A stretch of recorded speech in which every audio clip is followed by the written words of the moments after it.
jerat narkoba semakin mencengkram banyak orang.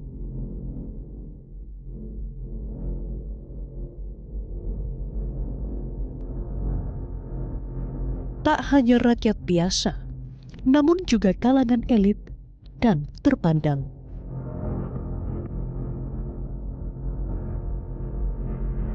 Sayangnya, penegakan hukum masih jadi pertanyaan. Tak hanya hulu pencegahan, namun juga hilir penindakan.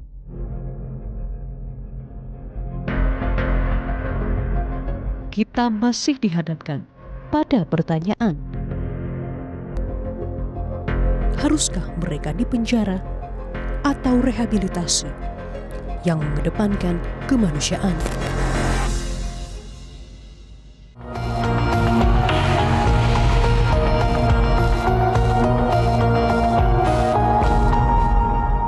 Bui atau rehabilitasi? Hanya ada dua pilihan untuk mereka para pengguna narkoba. Siapa yang harus masuk bui dan siapa yang berhak mendapatkan rehabilitasi masih menuai pro kontra. Data menyebutkan hingga September 2018 jumlah napi kasus narkoba mencapai lebih dari 111.000 orang atau sekitar 45% dari total seluruh penghuni lapas dan rutan di Indonesia. Sementara mereka yang direhabilitasi angkanya masih jauh di bawah. Disebut-sebut bagi mereka orang biasa yang terjerat kasus narkoba akan langsung dikirim ke penjara. Sementara bagi mereka yang berduit akan dapat tawaran untuk direhabilitasi. Benarkah demikian? Ikuti penelusurannya di News Story Insight bersama saya, Zilvia Iskandar. Beberapa waktu lalu publik sempat dihebohkan dengan penangkapan salah satu politisi besar Andi Arief di salah satu hotel di Jakarta akibat menggunakan narkoba. Namun tak lama berselang setelah penangkapannya, pihak kepolisian membebaskan Andi Arief dan hanya memberikan vonis rehabilitasi karena dinilai sebagai korban. Berbagai opini kemudian bermunculan ketika Gerakan Nasional Anti Narkotika atau Granat, Henry Yosodiningrat merasa kecewa Andi Arief dipulangkan pasca tertangkap. Ia menilai hal ini menjadi presiden buruk dalam upaya pemberantasan narkoba. Menurut Henry, polisi sebetulnya memiliki alat bukti yang cukup kuat untuk menahan Andi Arief. Selain hasil tes urin yang positif mengandung sabu, di kamar yang ditempati politisi itu ditemukan alat isap sabu. Tak hanya kasus Andi Arief, penanganan kasus narkotika yang menimpa sederet artis ibu kota membuka tabir bagaimana penanganan pelaku narkotika di Indonesia. Meski jumlah pemakai narkoba cenderung meningkat setiap tahunnya dan bahkan menyisir politisi dan pejabat publik, nyatanya penindakan para pelaku yang tertangkap masih terkesan tebang pilih. Menurut data Badan Narkotika Nasional Republik Indonesia, jumlah narapidana dan tahanan kasus narkoba di Indonesia hingga Maret 2018 mencapai lebih dari 91.000 jiwa. Sedangkan jumlah penyalahguna narkoba yang direhabilitasi di lembaga rehabilitasi instansi pemerintah tak lebih dari 16.000 jiwa.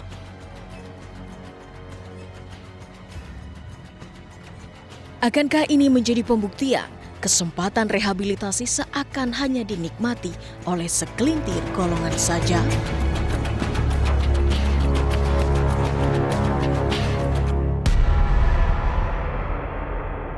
Tentu tak terhindarkan adanya kalangan-kalangan yang menyalahgunakannya, gitu kan. Jadi kalau mekanisme yang tadi saya katakan diassess dulu, ya, lalu kemudian ditentukan apakah bisa rehab atau tidak. Lalu rehab kemana, maka ada pihak-pihak yang kemudian mengusahakan cara-cara potong kompas, gitu kan. Jadi tadi dengan satu asumsi bahwa memang di rehab itu pasti jauh lebih menyenangkan daripada ditahan, ya, dari segi ancaman hukumannya. Yang kedua, karena saya juga misalnya sebagai orang yang akan direhab juga orang kaya, gitu ya, maka ada pihak-pihak yang langsung menawarkan marketnya, gitu. Kemudian ini sebagai peluang dan tadi langsung potong kompas, tanpa melihat pada kebersalahan, tanpa melihat pada butuh tidaknya orang ini diakses, gitu ya, langsung menawarkan rehab tersebut.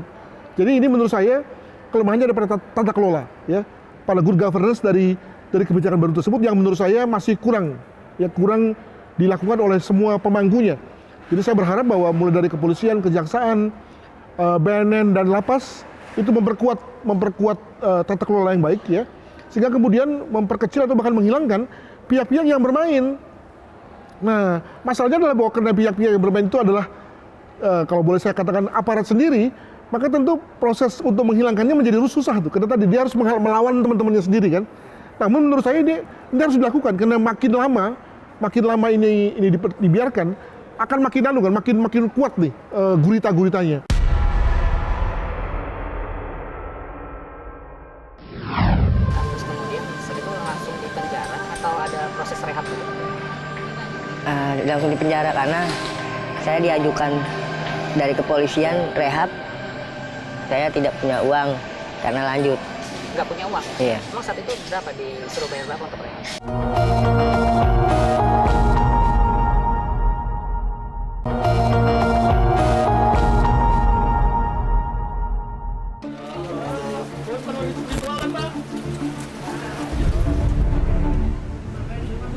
Ada dua pilihan yang dihadapi pecandu narkoba saat tertangkap aparat, masuk BUI atau rehabilitasi.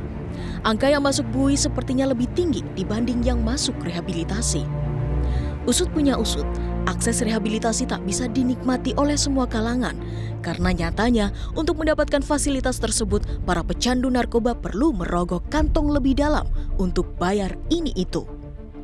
Padahal, negara telah menyediakan fasilitas rehabilitasi itu gratis bagi para pecandu narkoba.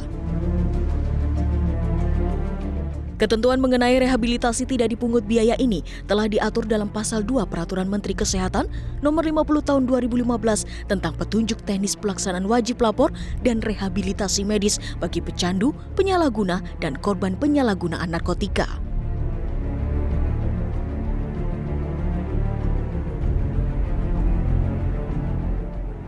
Seperti yang terjadi pada AJ, mantan pecandu narkoba jenis ganja. Ketika mendapat hukuman, ia sesungguhnya beroleh pilihan, BUI atau rehabilitasi.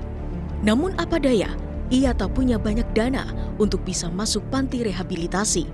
Ia pun akhirnya mendekam di penjara. Dulu saya bekas bandar narkoba juga, Pak. Narkoba jenis ganja. Ketangkap di rumah. Ya. Soalnya itu, kamu tapi juga pakai ya? Pakai narkoba juga? Pakai. Waktu itu berapa? 2007 pertama kali. Waktu itu makainya jumlahnya berapa banyak? 1 ampel, 2 ampel gitu. Setelah kalau Ya, 1 paket lah. lalu setelah itu Ketangkap. ditangkap. Terus kemudian setelah itu langsung di penjara atau ada proses rehab dulu? Langsung di penjara karena saya diajukan dari kepolisian rehab. Saya tidak punya uang karena lanjut. Nggak punya uang? Iya. Emang saat itu berapa, disuruh bayar berapa untuk rehab? 4 juta, 5 jutaan kalau di polsek. 4 juta sampai Iya. 5 juta. Terus akhirnya kamu nggak punya uang, akhirnya di penjara. Di penjara dia lanjut. Berapa lama di penjara? Setahun. Karena undang-undang lama. 2007 undang-undang lama. Jeruji besi nyatanya tak membuat AJ jerah. Keluar penjara ia kembali ke dunia narkoba. Tercatat sejak tahun 2007, AJ telah 5 kali keluar masuk penjara akibat mengkonsumsi narkoba. Kamu sudah berapa kali tertangkap? 5 kali. Sudah 5 kali. Dari 5 kali itu pernah merasakan rehab ataukah Belum. belum? Karena saya tidak punya uang. Karena nggak punya uang itu. Pengen sih rehab karena tidak punya uang. Tapi kamu tahu nggak kalau rehabilitasi narkoba itu gratis? Ya tidak tahu. Tapi pernah nggak mencoba? Kan saya mau ikut rehab nih gitu. Nggak mau bayar hukuman. Kan sekarang gratis gitu. Pengen nggak kamu? Pengen. Semua orang pengen loh, biar cepet pulang kan.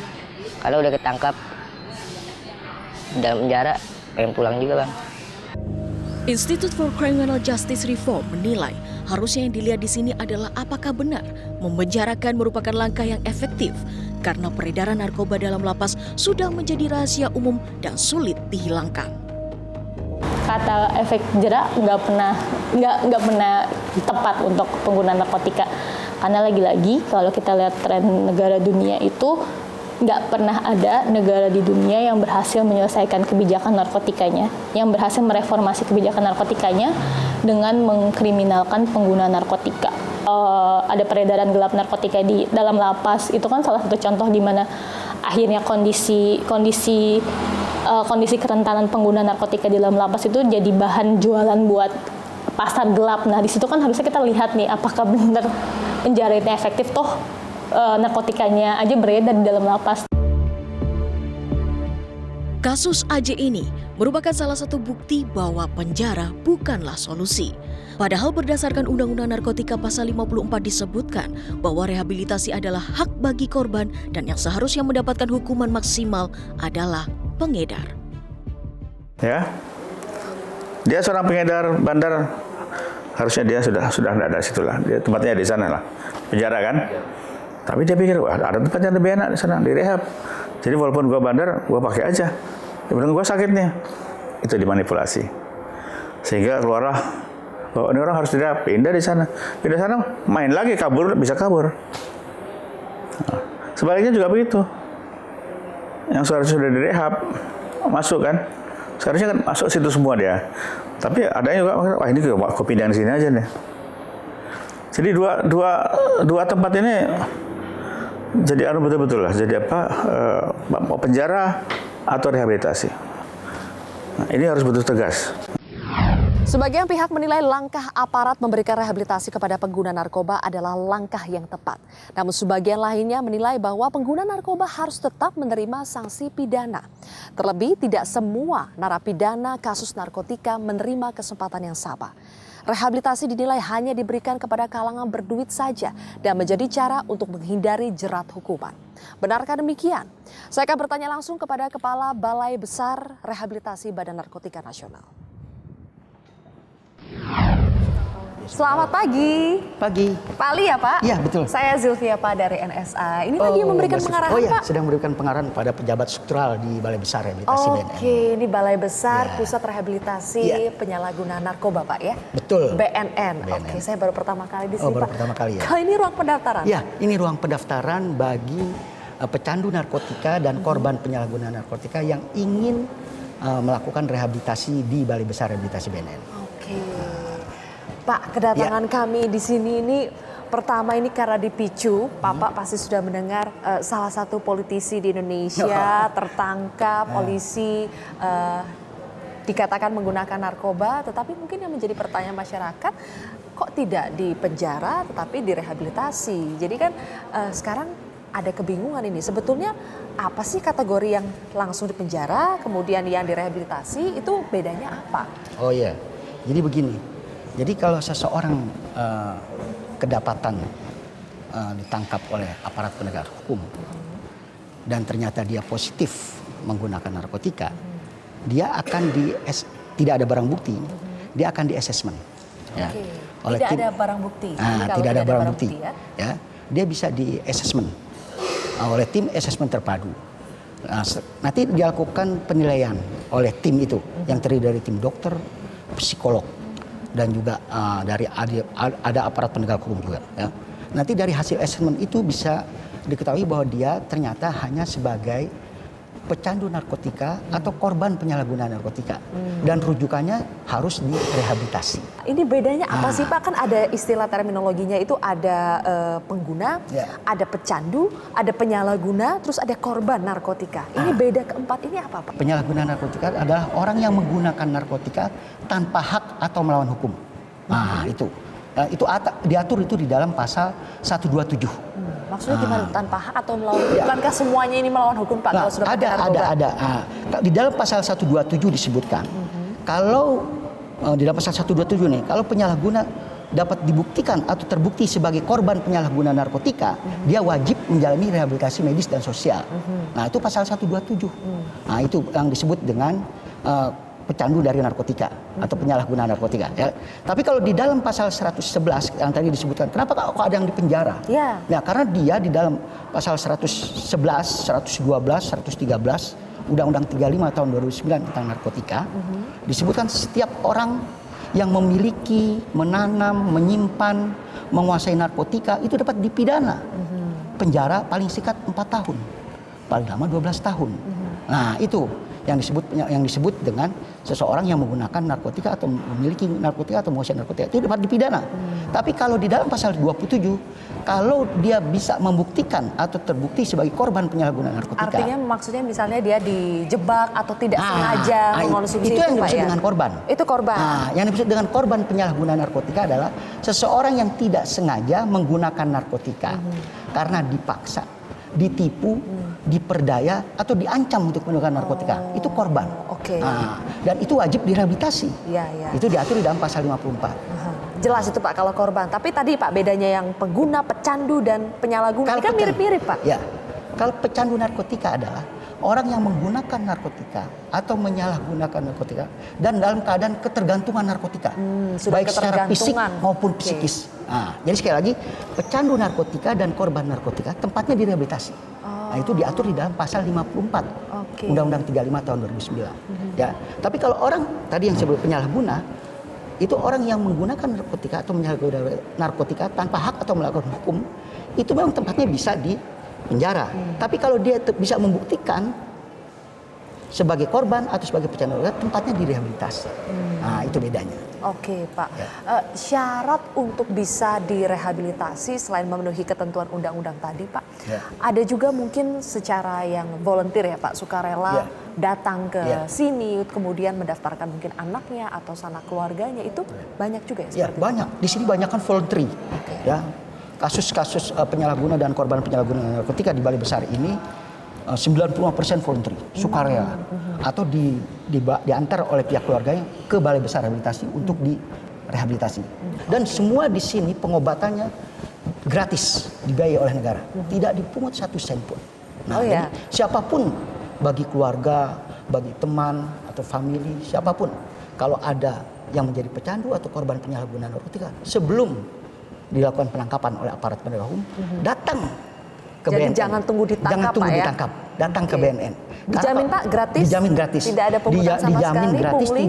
dijamin tidak ditangkap atau dipenjara. Nah, itu bedanya. Jadi pasal 55 itu wajib lapor. Jadi meskipun sudah ketergantungan berat, kemudian memiliki banyak narkoba tadi, tapi kalau misalnya datang ke sini itu dijamin tidak akan berurusan dengan pihak kepolisian. Kami jamin. Jadi berapa lama pun dia menjadi pemakai dan sudah berapa lama pun dia ketergantungan tetap bisa di sini Tetap Pak, ya? kita terima. Dan tetap tidak akan diproses secara pidana. Tidak diproses secara hukum. Nah, itu bedanya ya. Tapi kalau sudah ditangkap sama aparat penegak hukum, nah itu beda cerita. Beda cerita. Itu harus melalui proses pengadilan dulu. Pak, kalau misalnya ada dia pengguna sekaligus pengedar, kalau menurut ketentuan hukum kan itu berarti diproses kasusnya kan Pak, tidak dilimpahkan ke pusat rehabilitasi. Tetapi di satu sisi dia tetap sebagai pengguna Pak, meskipun dia pengedar, dia tetap sebagai pengguna yang butuh untuk direhabilitasi. Itu akan seperti apa nasibnya Pak? Karena kan proses penyidikan terhadap pengedar itu akan tetap berjalan. Nah, itulah saya katakan tadi. Ya, dia selama dalam proses peradilan, dia seharusnya dibantarkan dulu. Oh, jadi bisa dibantarkan. Bisa dibantarkan dulu. Tapi apakah selalu seperti itu Pak? Tidak selalu, tergantung dari penyidiknya. Nah, jadi kalau penyidiknya mengatakan ini ternyata dia pengedar, bukan pemakai, bukan pecandu, bukan korban, proses hukum tetap berjalan. Tapi kalau dua-duanya Pak, apakah pasti selalu atau tergantung penyidiknya? Tergantung penyidiknya, tergantung hasil penyelidikannya. Karena ada persepsi kalau sudah direhabilitasi berarti bebas dari hukuman penjara begitu loh. Oh enggak, tergantung dari putusan hakim. Tergantung dari putusan hakim. Ingat ya, putusan hakim berapa lama.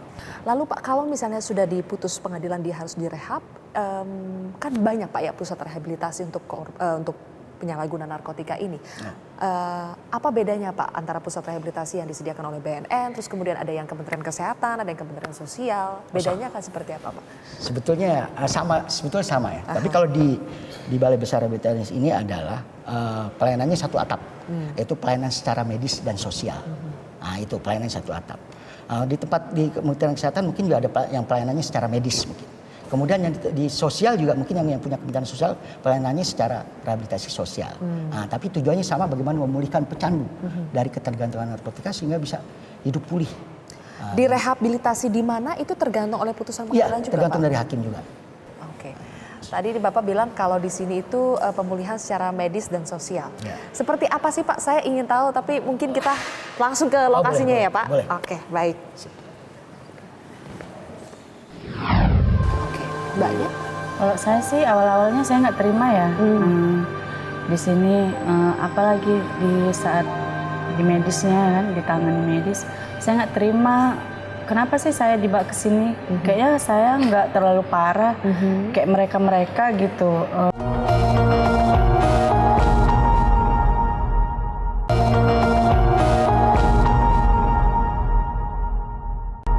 Banyak yang berpendapat Bui tidak menjamin para pecandu narkoba jera dan berhenti mengonsumsi barang haram tersebut. Karena nyatanya banyak di antara mereka yang keluar dari rumah tahanan justru kembali masuk ke dunia narkoba. Dibutuhkan sebuah sistem untuk memutus mata rantai narkoba sekaligus membuat para pecandu narkoba jera untuk kembali mencoba.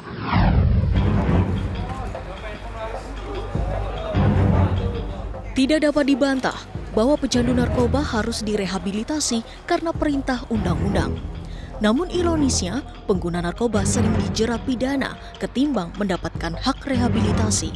Sementara di sisi lain, pelaksanaan rehabilitasi narkoba justru rawan pula disalahgunakan, yaitu untuk menghindari proses hukum. Lain halnya ketika yang bersangkutan tidak menggunakan hak tersebut, lalu kemudian sebagai contoh tertangkap polisi, maka tentu kepadanya kemudian tidak memiliki kebebasan yang seperti tadi. Dia tidak memiliki kebebasan untuk apakah dia direhab atau tidak, tergantung pada asesmen kepolisian. Jadi kalau kepolisian memandang bahwa yang bersangkutan itu memang harus direhab, ya, maka kemudian dia direhab. Nah, itu yang pertama. Yang kedua, terkait dengan rehab itu sendiri, maka perlu ada semacam sinkronisasi cara pandang lah dari semua elemen-elemen peradilan pidana. Mulai dari kepolisian, kejaksaan, sampai LP, bahkan BNN, Kemenkes juga, agar melihat para pengguna ini sebagai pasien atau sebagai orang yang sakit. Rehabilitasi merupakan langkah penting menyelamatkan para pecandu dan penyalahguna dari belenggu narkoba. Penanganan terhadap pengguna narkoba bisa dilakukan lebih humanis. Mereka tak lagi dibui, tapi dipulihkan secara mental dan fisik dengan cara rehabilitasi. Karena rehabilitasi bertujuan menghentikan ketergantungan sekaligus memulihkan kondisi mental dan sosial pecandu. Karena kita terkait dengan misalnya soal tindak pidana narkotika, kita jelas bahwa Indonesia sebenarnya bukan perang terhadap narkotika, tapi kita adalah perang terhadap pengguna narkotika karena kita menjerat pengguna narkotika dengan penjara tanpa memberikan hak atas rehabilitasi. Kemudian kita nggak memelihara pengguna narkotika, malah mengirimkan dia penjara. Di penjara sendiri kita lihat kondisinya udah overcrowding, ada masalah di penjara, ada masalah kesehatan, dan akhirnya ya mereka nggak bisa berdaya, dan harusnya negara hadir untuk pengguna narkotika dengan tidak melakukan pemenjaraan. Undang-undang menegaskan bahwa pecandu dan penyalahguna narkoba wajib menjalani rehabilitasi medis dan rehabilitasi sosial. Bahkan surat edaran Mahkamah Agung pun mengimbau kepada para hakim untuk tidak memenjarakan penyalahguna narkoba, melainkan memasukkan mereka ke dalam lembaga rehabilitasi. Dengan catatan diantaranya tidak terbukti terlibat jaringan narkoba, karena untuk jaringan narkoba hukumannya jelas penjara. Itu diancam dengan ancaman pidana. Pasal 127 ancamannya adalah penyalahguna yang menggunakan narkotika golongan 1 diancam 4 tahun penjara. Yang golongan 2, 2 tahun penjara. Yang golongan 3, 1 tahun penjara. Artinya apa? Bagi mereka yang melakukan penyalahgunaan atau sebut sebagai penyalahguna, mestinya tunduk pada pasal 127 itu. Mestinya harus diproses hukum. Karena ada ancaman pasalnya. Nah, sembari dia berjalan proses hukumnya di peradilan, ketika dia memenuhi kriteria sebagai penyalahguna, maka dia bisa ditempatkan di lembaga rehabilitasi. Sembari proses hukumnya berjalan sampai ke pengadilan. Jadi dengan ditempatkan di lembaga rehabilitasi, tidak menghentikan perkaranya. Perkaranya tidak hilang. Perkaranya harus tetap masih jalan dan bisa divonis di tingkat pengadilan. Pengadilan nanti akan menguatkan putusan rehabilitasi itu atau dengan keputusan yang lain. Misalnya tidak melanjutkan rehabilitasi dengan tapi pidana penjara. Itu sepenuhnya ada pada kewenangan majelis hakim gitu. Jadi tidak diberhenti di tingkat proses penyidikannya. Masih dominannya penindakan pidana juga bisa dilihat dari banyaknya napi narkoba di lembaga pemasyarakatan. Lapas selama ini juga diketahui sebagai surga para pengedar narkoba. Di dalam lapas, mereka tetap menjalankan bisnis narkoba. Bisa dibayangkan, di dalam lapas pun para pecandu justru mendapatkan pasokan yang terjamin. Akibatnya, para penyalahguna tidak tersembuhkan dan tetap menjadi pecandu sesudah keluar dari tahanan.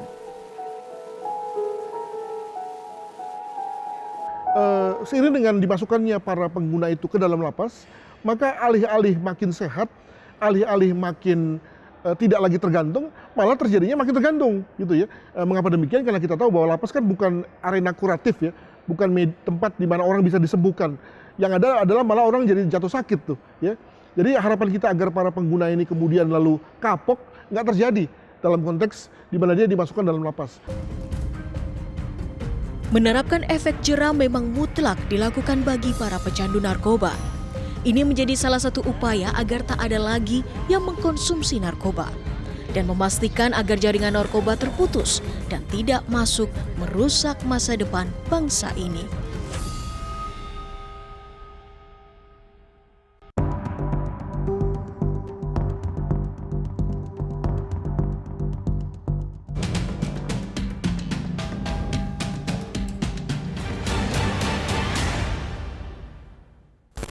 Mbak Mas sudah berapa lama di pusat rehabilitasi BNN ini? Hari ini pas 5 bulan. 5 bulan. Kalau Masnya? Masanya sekitar 5 bulan lebih lah. 5 bulan lebih. Berarti targetnya kurang lebih 1 bulan lagi selesai ya? Oke. Mas awalnya bisa sampai masuk ke pusat rehab ini bagaimana ceritanya? Oh, saya masuk ke rehab ini pertama direkomendasi sama ayah. Nah, biar bisa masuk rehab ini ya kan. Terus setelah beberapa hari saya coba buat mikir gitu buat diri saya sendiri kan, gimana jalan ke depannya, baiknya gimana. Ya setelah itu saya putuskan ya saya jadi sukarela ya? Sukarela, akhirnya sukarela. Karena sebelumnya sudah berapa lama mengkonsumsi narkoba? Mengkonsumsi narkoba saya kira-kira udah 8 tahun. 8 tahun. Terus akhirnya setelah 8 tahun, waktu itu pertama kali masuk umur berapa? Masuk ke rehab ini? Rehab ini? 22 tahun? Iya. Oke. Kalau Mbak ini ceritanya bagaimana bisa sampai masuk ke pusat rehab ini? Dari orang tua sih yang bawa saya ke sini. Tapi betul sebelumnya sempat ditangkap kepolisian? Iya, enggak kepolisian, pihak BNN nangkep. Dari BNN? Terus diurin masih positif. Kenapa bisa BNN tiba-tiba datang nangkap itu? Ada memang keluarga yang lapor. Keluarga melapor? Iya, keluarga melapor bahwa saya harus direhab gitu. Waktu itu sudah berapa lama pakai narkoba? Saya pakai sih awalnya dari tahun 2014. Oke.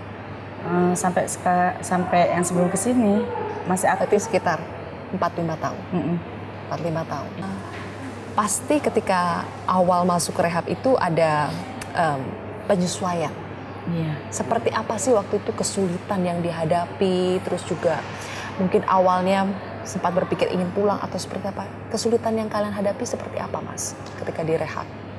Kesulitan sejauh ini yang saya hadapi awal saya masuk rehab sih, menurut saya sih juga nggak terlalu sulit ya, karena kan saya datang ke sini karena keinginan saya sendiri ya. Ya karena keinginan saya untuk berubah, untuk menjadi lebih baik ya beratnya. Oke. Mbaknya? Kalau saya sih awal-awalnya saya nggak terima ya di sini, apalagi di saat di medisnya kan, ditangani medis, saya nggak terima. Kenapa sih saya dibawa ke sini? Kayaknya saya nggak terlalu parah, kayak mereka gitu, hanya sekedar make aja, nggak terlalu parah gitu, nyangkal gitu. Ada denial gitu? Iya, ada denial.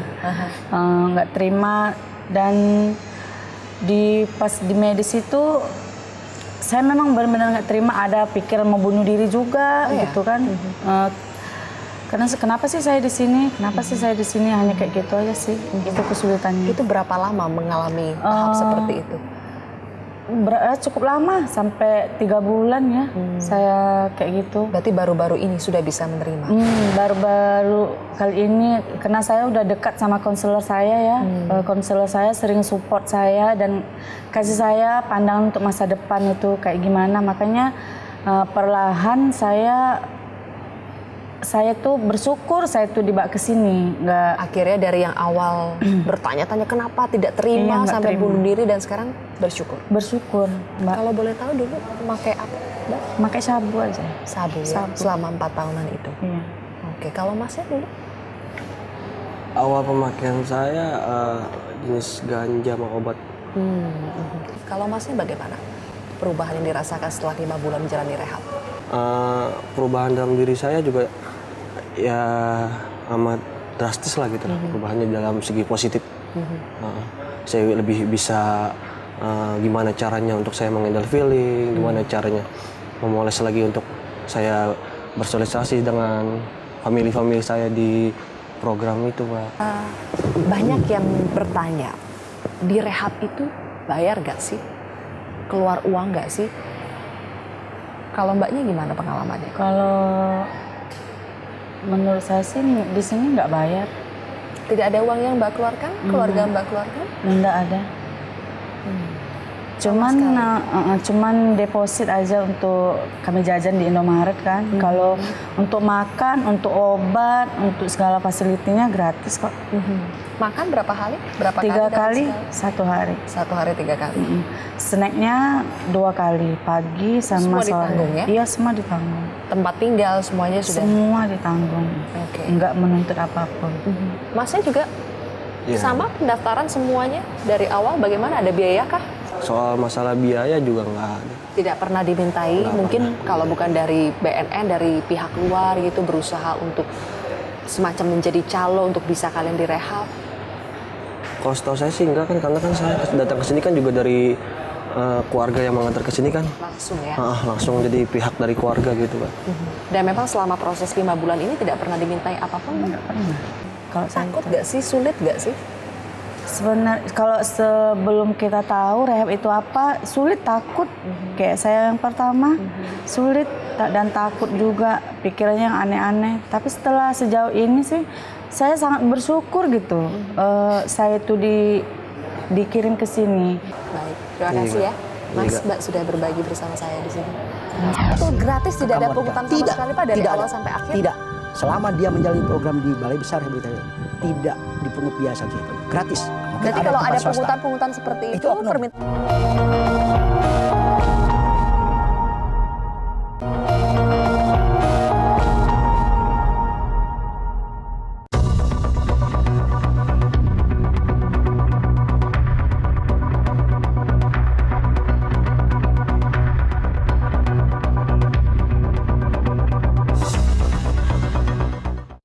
Sebetulnya kan jumlah pecandu atau pengguna narkotika di luar sana kan jauh lebih banyak daripada kapasitas yang bisa ditampung di sini.